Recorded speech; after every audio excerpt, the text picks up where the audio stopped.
Estão acompanhando aí, então, galera? Vocês conseguem ver aí, então, né? Então, a gente vai falar um pouquinho sobre o panorama. A gente vai falar um pouquinho sobre o panorama agropecuário brasileiro, tá? Bom, o Paulo tinha perguntado sobre alguns dados aí, né? Aqui a gente tem alguns dados que eu tirei de algumas fontes quando eu comecei a elaborar essa aula. Então, aqui a gente tem alguns dados sobre a produção agropecuária brasileira. Então, a gente tem aí a maior produção e exportação de cana, de açúcar, né? Então, quando você me perguntou, Paulo, a gente analisa ali o derivado da cana-de-açúcar, né? Então, ou é o etanol, que a gente também exporta, mas o principal derivado dela que é exportado, e a gente tem um destaque nisso, é a cana-de-açúcar, é o açúcar, né? Café, a laranja, né? Então, assim, quando a gente fala em laranja, né? Acho que, se eu não me engano, entre 7 e 8 laranjas são consumidas no mundo, né? A cada 10, 7, 8 saem do Brasil, então a gente tem uma produção muito grande nisso, né? Carne bovina, o segundo maior rebanho do mundo nosso, a gente é um grande exportador, frango, milho, entre outros. Então a gente tem um destaque muito grande, né? A gente perde, por exemplo, na questão da soja para os Estados Unidos ainda, né? Mas há outros elementos que condicionam isso também, né? Então, a gente vai ver um pouquinho sobre isso, tá? Aqui são dados da safra de 2019, né? Então, o principal produtor agrícola no Brasil hoje é o Mato Grosso, né? E aí a gente tem que lembrar dos custos ambientais que essa condição gerou, né? No Cerrado brasileiro, no Centro-Oeste brasileiro, né? Então, aqui a gente tem dados de colheita de soja no Mato Grosso, é o destaque, né? Boa parte da produção sai do estado do Mato Grosso, depois São Paulo, Paraná, né? E assim por diante, tá? Chama atenção agora esses dois estados aqui, ó, o Pará e a Bahia, né? Porque o início da produção de soja no Brasil, ele começa no sul e ele vai sendo expandido em direção ao centro-oeste, hoje ele já vai para outras frentes agrícolas que a gente vai falar dela daqui a pouco, tá? Aqui alguns dados sobre rebanhos bovinos, suínos, galináceos, né? Então, dados de 2017. Na verdade, se a gente fosse comparar, provavelmente os dados subiram, né? Aumentaram nos últimos anos, porque há todo um contexto mundial para entender esse aumento, né? Eu vou falar dele daqui a pouquinho, porque a tendência dessas criação desses animais, eles tendem a aumentar, né? E aí a gente entende também uma necessidade de compreender a relação histórica com atividades agropecuárias no Brasil e relacionar isso, por exemplo, com aquela aula que a gente teve ano passado sobre formação do território brasileiro, né? Então, com o processo de colonização, a gente entende que as atividades primárias, nomeadamente as atividades agrícolas, vão ter um peso preponderante na formação econômica do Brasil. Então, a gente entende isso a partir da contextualização e da caracterização dos ciclos econômicos, né? Alguns autores até trabalham a formação do Brasil dividindo, né, esses períodos econômicos, essas atividades, e a forma como elas impactaram na dinâmica urbana, na exportação, na exploração do trabalho, né? Igual a questão do trabalho escravo, assalariado, nos impactos ambientais e até mesmo nas questões sociológicas, como, por exemplo, quando você vai estudar a Casa Grande Senzala, do Gilberto Freire, que faz uma análise sociológica dessa fase, né, produtiva no Brasil, que foi preconizada aqui no Nordeste brasileiro, mais especificamente na zona da Mata Nordestina, tá? Então, isso é muito importante a gente lembrar. Uma outra consequência histórica que a gente tem que pensar é isso aqui, ó, as bases da concentração fundiária. Eu entendo que o campo brasileiro hoje ele é marcado por algumas contradições. Da mesma forma que a gente é destaque na produção agrícola, que a gente bate recorde atrás de recorde em safras, etc., nós ainda mantemos um padrão de desigualdade, de concentração de renda, de problemas socioambientais que estão relacionados a essa estrutura fundiária, essa estrutura produtiva que foi vindo, que começou lá na colonização e vem sendo reproduzida. Né? Então, isso é um reflexo dessa estrutura socioeconômica que a gente criou. Sem falar que quando a gente analisa a questão do trabalho, né, houve momentos que o trabalho escravo, né, a servidão, ela ainda se manteve no Brasil, e isso também gerou consequências até mesmo para as cidades brasileiras. Então, entender essa base aqui, essa formação espacial, essa reprodução de práticas excludentes, vai fazer com que a gente entenda os problemas urbanos, por exemplo, né? E uma outra consequência, a gente vai também pensar na degradação ambiental, na supressão dos biomas, né? A Mata Atlântica, depois o Cerrado, e a forma como essas atividades antrópicas vão impactar negativamente na manutenção e preservação dos ecossistemas, principalmente dos biomas como Mata Atlântica, Cerrado e, agora, um avanço considerável sobre a Amazônia, né? Então, esse mapa aqui, ele sintetiza, né, até o século XIX, uma série de atividades econômicas, como vocês podem ver aqui na legenda, né? E a forma como essas atividades, primeiro, encontraram no meio físico, né, no relevo, no clima, no tipo de solo, aquelas condições mais profícuas para serem desenvolvidas, né? Então, quando você começa a pensar o seguinte, bom, dos produtos que são cultivados no Brasil, quantos eram nativos daqui, quantos foram introduzidos? A partir dessa pergunta, você pensa, bom, como foi o processo de adaptação dessas culturas à realidade ambiental brasileira? Então, num primeiro momento, você vai pensar que essas atividades agrícolas que foram introduzidas no território brasileiro desde o período colonial, muitas vezes elas foram extremamente exitosas, porque se produzia, por exemplo, cana em Portugal, a região dos Açores, era difícil, você tinha que irrigar, você tinha que cuidar, não sei o quê, a produtividade era baixa. Quando os caras introduzem a cana-de-açúcar no Nordeste brasileiro, na zona da mata nordestina, naquelas áreas de latossolo, de massapê, melhor dizendo, né? De uma região com boa distribuição de chuva, né?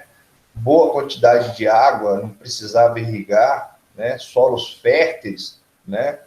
Você não tinha, por exemplo, pragas em quantidade como acontecia já na Europa, né? Então, isso fez com que a produtividade desses produtos aqui no Brasil, que foram introduzidos à luz do processo de colonização, fosse extremamente interessante. Então, isso também ajudou a entender, a compreender a dinâmica da ampliação dessas atividades. Então, isso também tem a ver com a nossa formação histórica e é muito importante pensar nisso, né?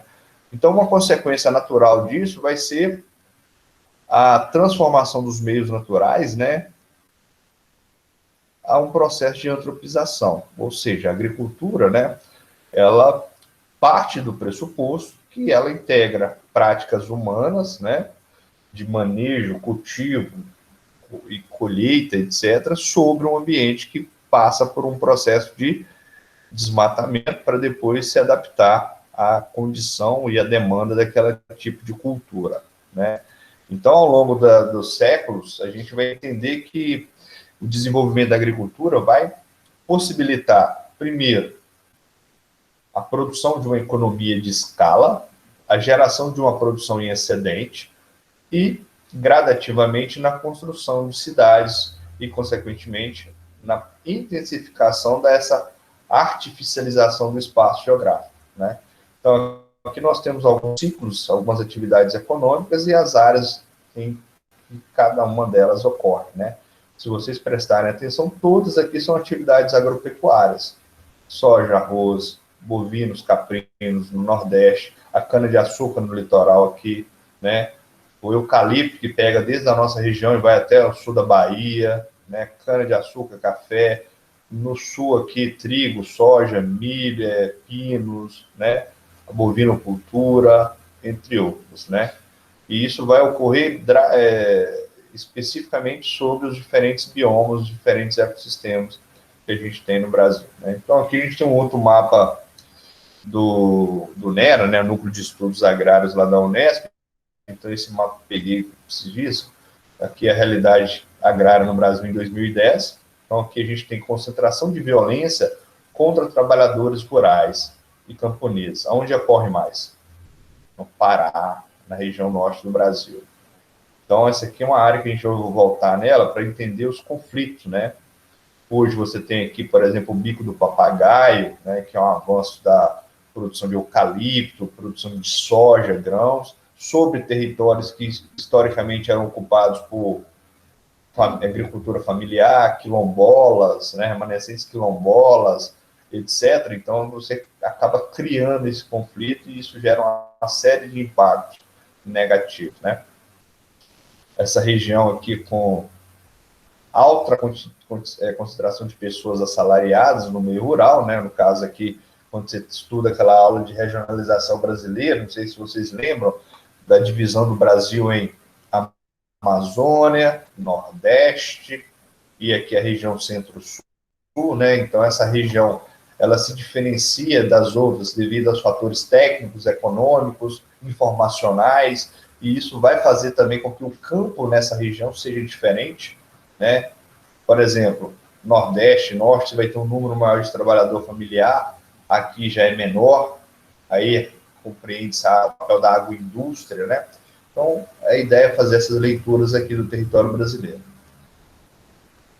Quando eu falei no início que o Brasil tem grande destaque no setor agropecuário mundial, eu preciso entender que isso não foi uma constante histórica, né? Então, ao longo do tempo, nós tivemos problemas na produção agropecuária, e aqui uma matéria de jornal, de 68, que dava essa manchete, né? Escassez alimentar no Brasil. Então, o Brasil terá que multiplicar por 10 a sua atual produção de alimentos, ou será forçado a parar, né? O surto de industrialização.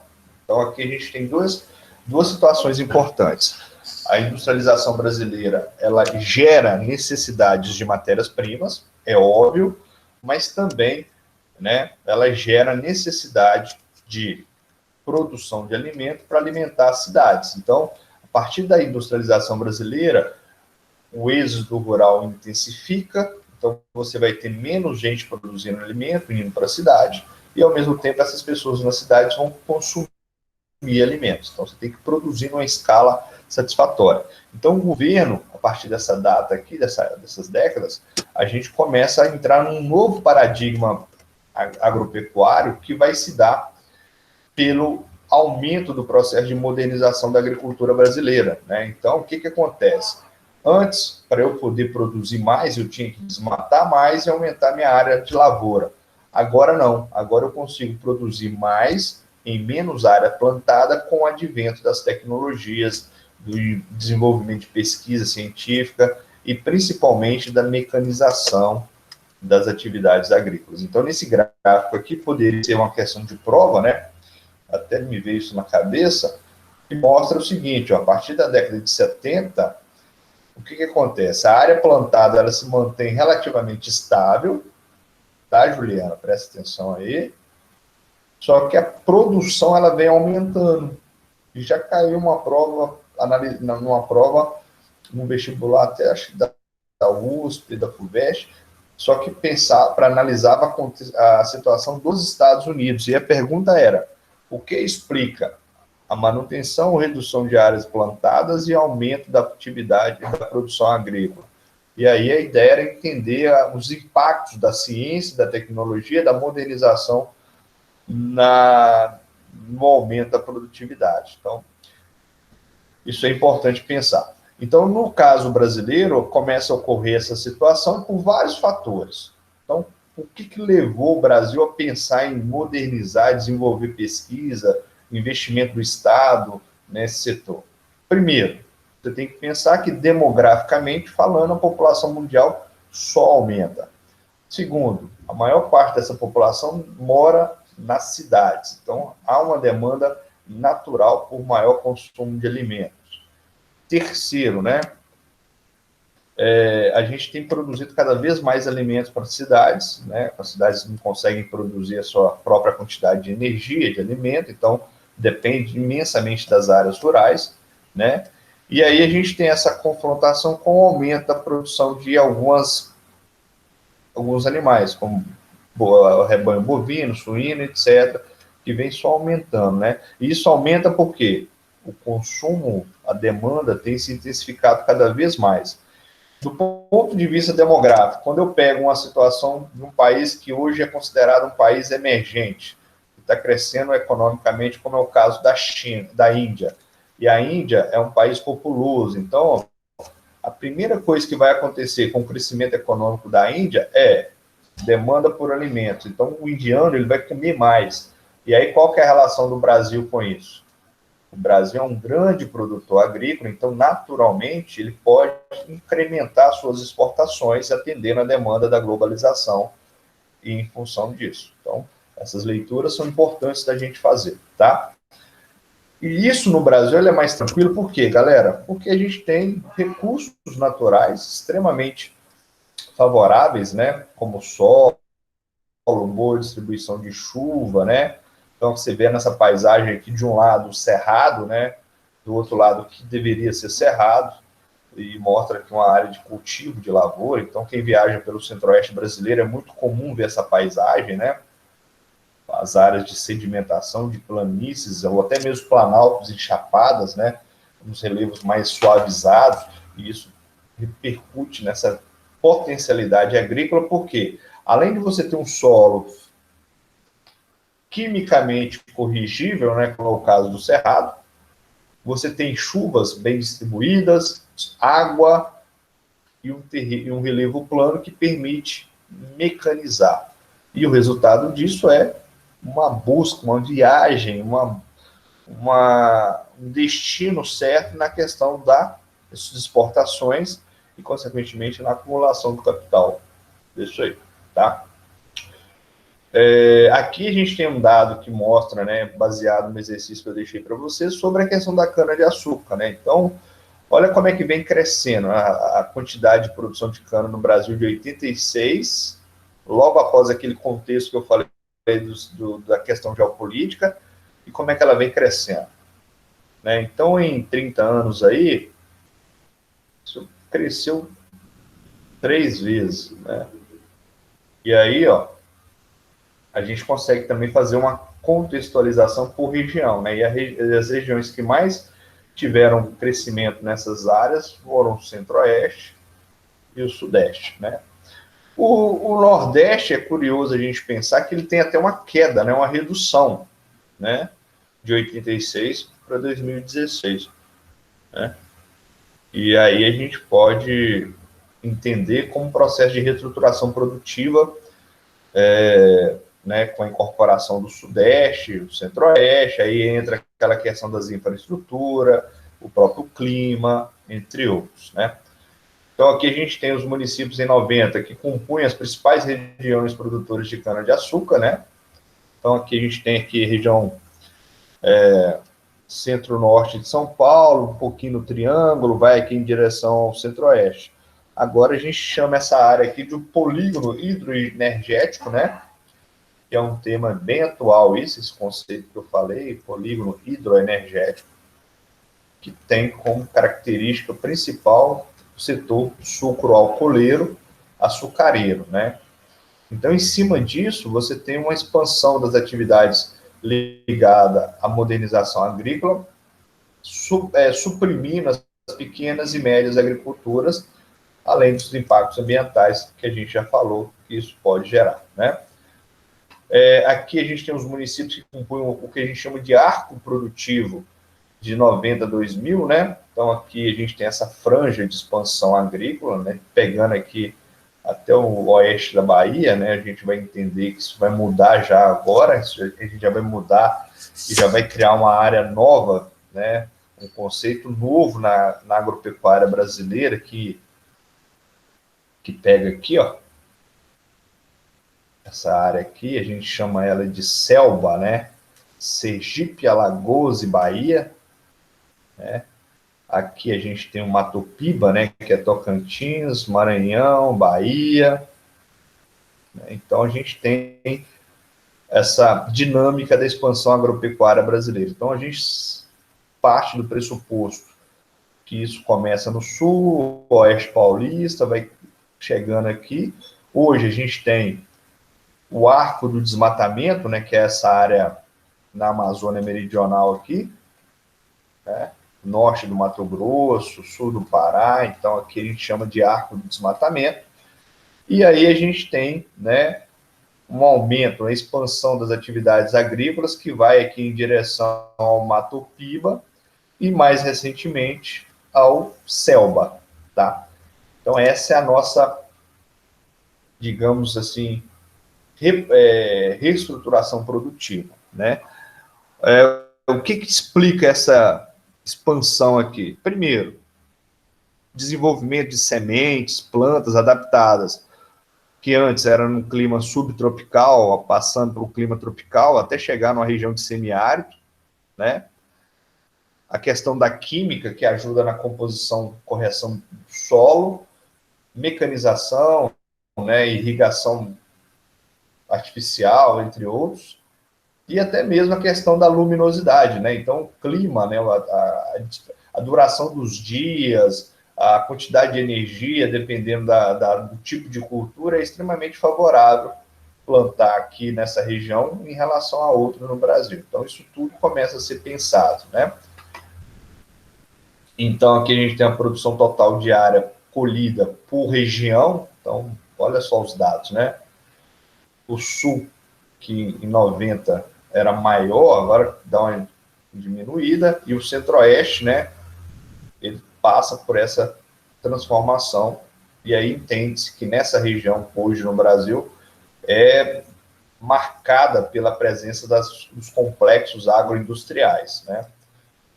Bom, isso vai fazer também com que você tenha uma especulação no preço da terra, então a terra vai ficar cada vez mais valorizada, né? E o Brasil ele tem, em relação a outros países, grande quantidade de terras agricultáveis. A Europa, por exemplo, não consegue ampliar sua produção em questão de ampliação de área, né? A não ser aumentar a produtividade por área por hectare, né?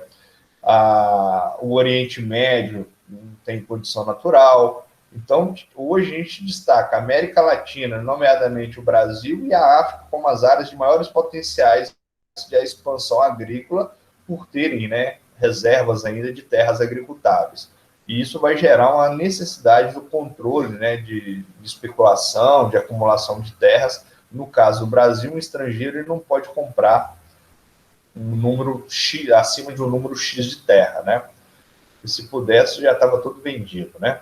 Então, aqui a gente tem os usos do território brasileiro. Então, hoje nós temos 66% de área de vegetação, 30% de lavoura, pastagem, 3% de cidades, né? E no caso das lavouras, florestas plantadas e pastagens, nós temos daqueles 30, né? Lavouras e florestas plantadas 9%, pastagens plantadas 13%, né, que é muito significativo. Não é por acaso que nós temos a maior quantidade de rebanho bovino para exportação, né, para comprar, para venda, e paisagens naturais 8%. Né? Então, são dados atuais que eu tirei. Esse mapa aqui está no Banco Mundial, então, dentro daqueles países que ainda têm reservas florestais, né, o Brasil ainda continua em destaque, né? A África Equatorial aqui, alguns lugares na Ásia, né? E aqui na Escandinávia, né? Escandinávia é natural, você tem a floresta boreal, você tem um clima frio pra caramba, então você não consegue plantar nessas áreas. Então, naturalmente, as florestas aqui vão estar mais preservadas, tá? Bom, nem nível de regionalização, a gente tem aqui algumas perfis, né? Eu peguei os mais relevantes, que no caso do Nordeste, né, a gente tem uma região que falta infraestrutura, tecnologia, né? A maior parte do campesinato está presente nessa região, então a gente destaca aqui a agricultura familiar.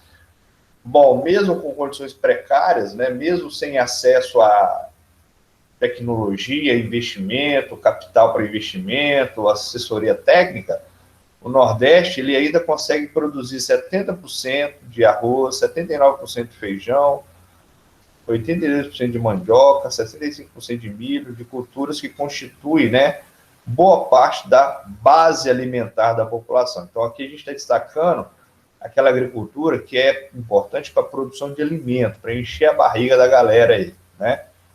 E aqui a gente tem uma cultura de palma, né, que é uma planta xerófita adaptada ao clima extremo, né, a escassez hídrica que ocorre em algumas áreas do Nordeste, e isso ajuda, por exemplo, na manutenção do rebanho e até mesmo na alimentação humana, né? Então, no Nordeste é muito comum se consumir a palma em épocas de estiagem, né?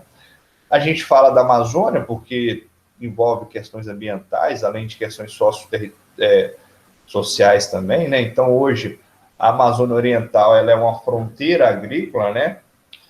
Principalmente do agronegócio, e isso vai naturalmente repercutir nos conflitos entre fazendeiros, povos indígenas, camponeses e povos tradicionais, né? Então, a pecuária de corte e soja são as principais commodities, né? Então, isso destaca a produção dessas matérias-primas, ou, no caso, alimentos, voltada para o mercado externo, né? Porque quando você analisa que a gente tem a maior produção de carne bovina do mundo e o preço da carne no Brasil é extremamente caro. Então, qual que é a relação disso? A relação que a gente produz para o mercado externo. E aí acaba contribuindo para a questão da fome no Brasil, né? Então, o agronegócio ele vai ser feroz sobre a preservação dos ecossistemas. Então, você tem as queimadas, o desmatamento, né? E envolve também a questão fundiária, porque é uma área que naturalmente ocorre as maiores concentrações de terras no Brasil, no norte do Brasil.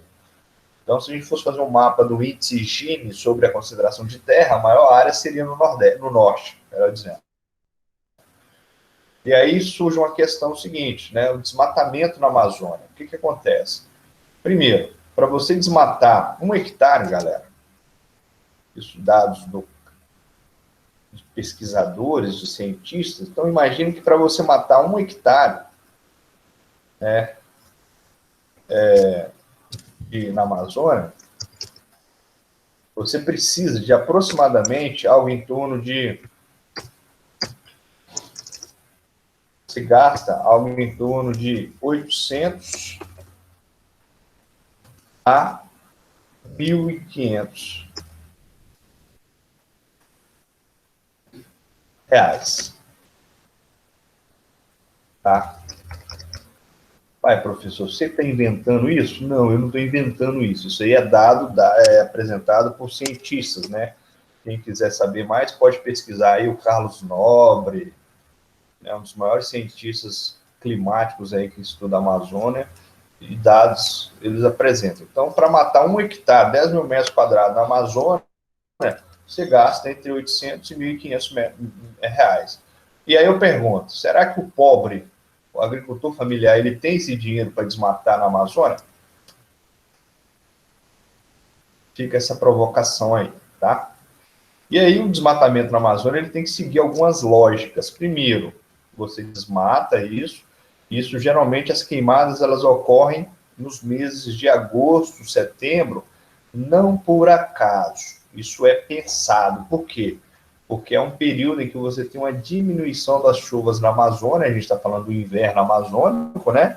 E aí você tem um período em que você pode colocar fogo nessa vegetação derrubada e ela queimar na quantidade que precisa. Porque às vezes, olha só o que acontece. Se desmata, não consegue queimar a vegetação e aí você não consegue usar aquela área. Então fica aquela área parada lá, com um monte de troncos de árvores lá parcialmente queimados que você não consegue produzir no meio daquilo. Então a queimada é uma forma de limpar também isso, né? E a questão agropecuária no Centro-Oeste, né, que diferente do Nordeste e até mesmo do Sul, né, principalmente nas áreas de colonos europeus do sul, você tem aqui uma expansão abrupta, intensa, massiva do agronegócio e muito rarefeito a presença do campesinato, ou seja, das pequenas e médias produções de núcleos familiares, porque predomina lá a agricultura moderna, intensiva, comercial, tá? Então, ano após ano, o Centro-Oeste vem se destacando nessa substituição da estrutura fundiária, que antes, pequenos e médios produtores, sendo convertida a uma grande produção agrícola ligada aos latifundiários. Então, a gente analisa a estrutura fundiária, tá? Por outro lado, a gente também pensa na relação de trabalho que se dá na substituição da mão de obra familiar, né, de subsistência, etc., para uma modalidade de agricultura que vai predominar o trabalho assalariado, em muitos casos, mão de obra qualificada, né, e a gente entende algumas contradições disso, tá? Essas dinâmicas agrícolas também, elas vão estar relacionadas às migrações. Então, né, da década de 90, de 50 a 90, uma em cada 3 brasileiros deixou o seu lugar de moradia original e migrou, né? Então, aqui a gente destaca 3 grandes movimentos migratórios no território brasileiro. Revolução Industrial Brasileira, deslocamento do Nordeste para o Sudeste, né? Governo militar, isolamento da Amazônia até a década de 50, que para chegar na Amazônia você tinha que fazer cambotagem, né? Sair do navio, entrar no rio Amazonas, etc. Então aqui a gente começa a construção de rodovias, como a Belém-Brasília, Transamazônica, que vão integrar a Amazônia, né, a outras regiões brasileiras, e aí você também tem um incentivo de colonização de algumas áreas da Amazônia, no caso aqui em Rondônia, né, que vai ter hoje uma grande produção de arroz no território brasileiro, mas eu acho que o principal, que é mais falado nessa questão, é o que a gente chama de diáspora gaúcha, né? É quando você tem agricultores saindo do sul do Brasil e indo produzir no meio do cerrado brasileiro, no centro-oeste brasileiro. Então, quando você chega em Mato Grosso do Sul hoje, e vê aquelas fazendas enormes, provavelmente vão ser segunda, terceira gerações de família de colonos que saíram do sul do Brasil e foram para o nada, né, no centro-oeste brasileiro, na década de 60, 70. Tá? Então, a gente tem esses movimentos aí importantes. Essa transformação econômica, gente, vai gerar impactos. Aqui mais um impacto, uma forma da gente pensar nisso. Ó. Sorriso, no Mato Grosso, em 1984, essa área verde escura era o cerrado ainda preservado, com algumas áreas desmatadas, né? Agora, olha como é que está em 2016. Toda desmatada, toda substituída por atividade agropecuária, né? Aí você vê aqui algum curso d'água, alguns rios que são mantidos, e aqui provavelmente uma área urbana, um núcleo urbano aqui. Aqui também outro, tá? Luiz Eduardo Magalhães, oeste da Bahia, era um nada em 1984, com o advento da produção agrícola de soja, né? Tudo ali, uma transição de cerrado, caatinga, etc., né? Está tudo aqui preservado. Agora, olha o que tem lá em 2016. Lavouras, lavouras, lavouras, tudo resultado da modernização agrícola, da utilização de técnicas de manejo moderno, correção química de solos, sementes geneticamente modificadas, criação de plantas híbridas adaptadas a esses ambientes, entre outros. E isso vai gerar com que a gente tenha uma grande, imensa produtividade, né? Então, aqui a gente coloca os maiores importadores de produtos agropecuários. A gente não está aqui, né? Mas a gente destaca a União Europeia, Estados Unidos, China, etc.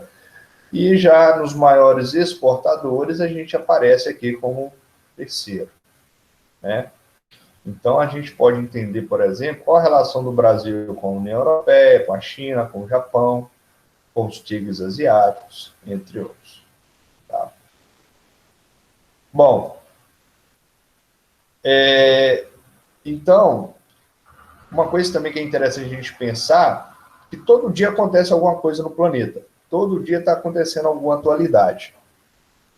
Então, aqui eu gostaria de destacar duas coisas. A primeira é sobre essa doença, né? A gente está falando da época das epidemias e tal, mas a produção a pecuária também pode sofrer impacto dessas epidemias, né?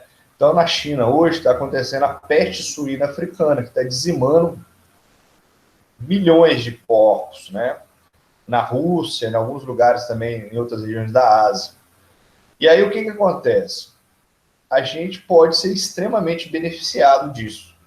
Então, a nossa exportação de carne suína tende a aumentar por causa de uma coisa que está acontecendo lá na Ásia. Por outro lado, a gente também sabe que ocorre no Brasil, entre China e Estados Unidos, uma guerra comercial. Então, a gente pode se beneficiar dessa guerra comercial de duas formas. A primeira, quando os Estados Unidos e China brigam, eles podem reter ou diminuir as relações comerciais, e a China, naturalmente, vai demandar de alimentos, vai demandar de produtos agropecuários, e aí o Brasil se beneficia disso, né? Porém, geopoliticamente falando, se você alinha com os Estados Unidos, né, você está naturalmente se alinhando com um concorrente natural da questão do agronegócio. Então, essa diplomacia geopolítica é muito importante para que a gente veja essas situações como oportunidades em vez de problemas, né?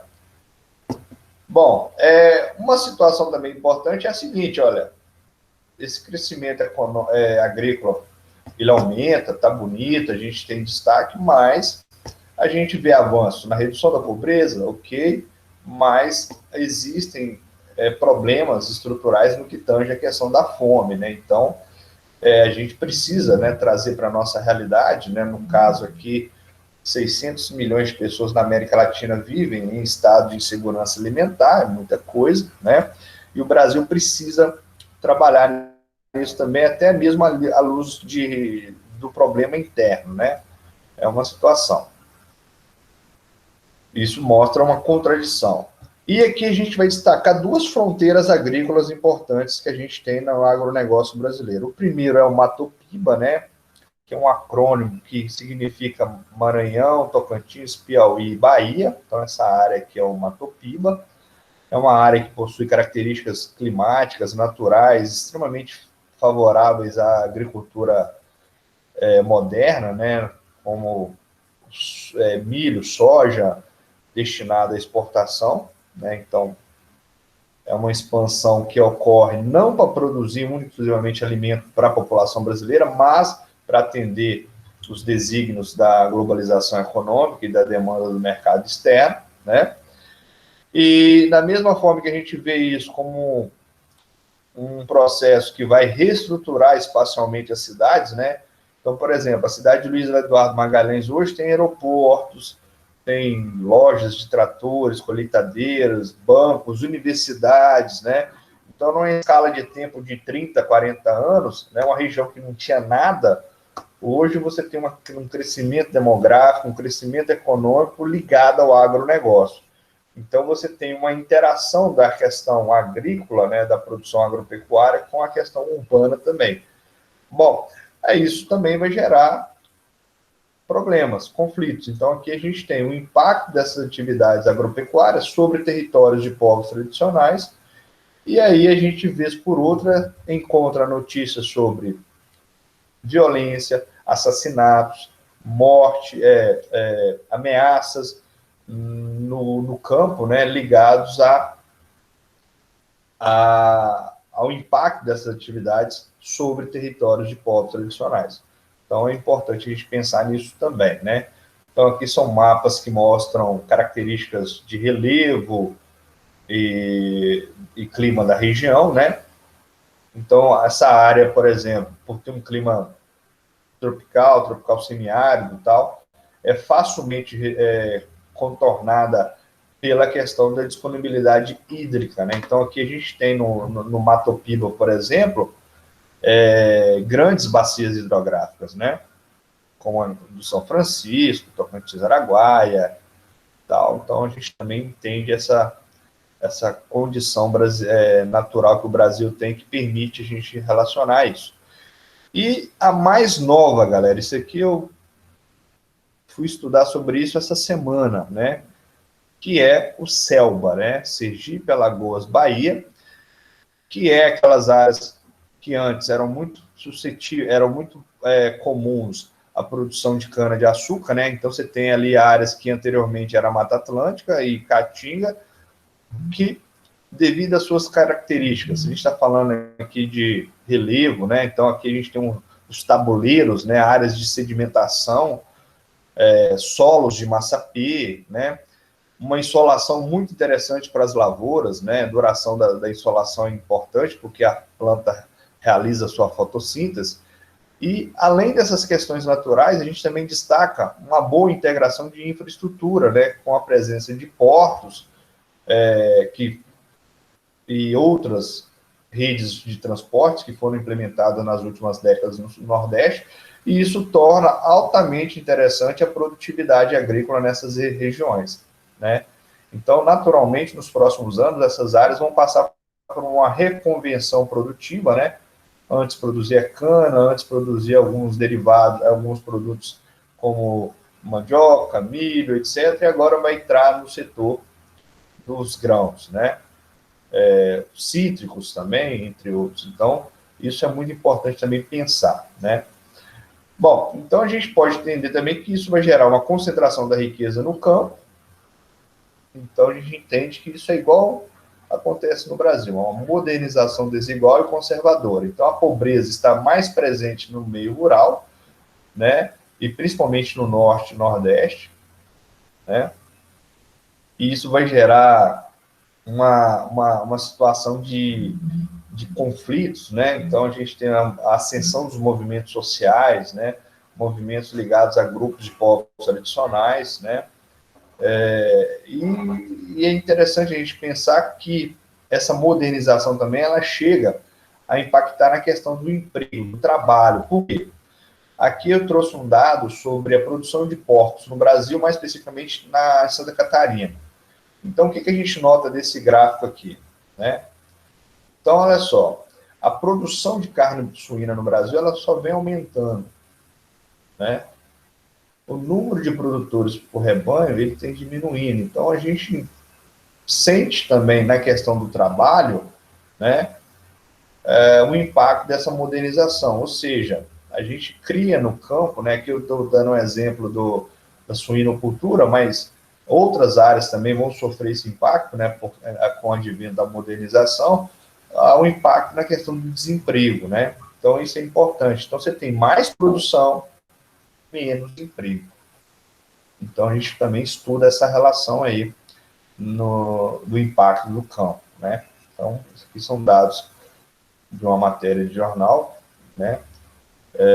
E que mostra essa característica aqui, que vem diminuindo a população ocupada no campo, mas em compensação a produção vem aumentando, né? Aqui a gente tem setor privado com carteira diminuído, né? O setor privado sem carteira, ou seja, aquelas pessoas que trabalham por conta própria